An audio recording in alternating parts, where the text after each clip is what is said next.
the bad advice, and I'm willing to be corrected by you guys on this call too. The bad advice I feel like is asking something like, who would feel left out if they weren't a part of the next call? And it's like, I never get a great answer to that question when I've asked it. It's like, no, I'm the person, is usually what people will say. You know what I mean?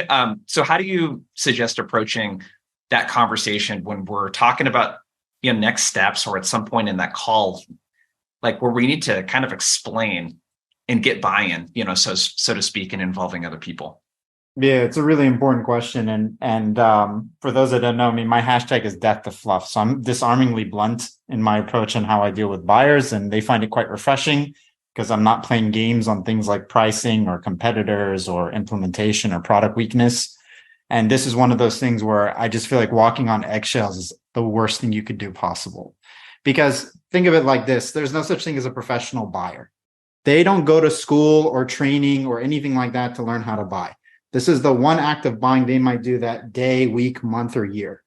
You do this day in and day out.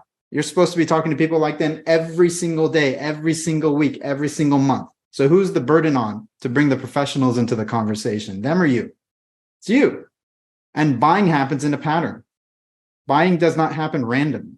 You will see over time as you sell deals, there's a certain beat or pattern that gets followed. There are sometimes deviations from that pattern, but overall, there's sort of a progression that occurs.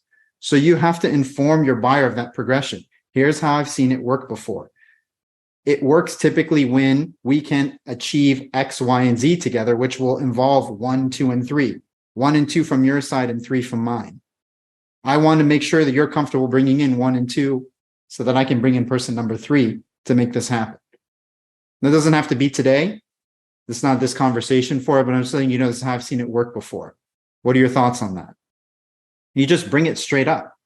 And you pressure test your buyer in that moment, because how is somebody serious about buying when we just agreed and all the stats prove it, all the state of sales reports show that buying no longer happens in isolation. There's all this buying committee now. People buy, and there's sometimes 2, 3, 4, 5 stakeholders involved. So if you really have a buyer, wouldn't they be the first to tell you, yeah, you're right, there are going to be other people involved? Now, they might not be comfortable bringing them in yet. That's a different point, but at least acknowledging what you're saying.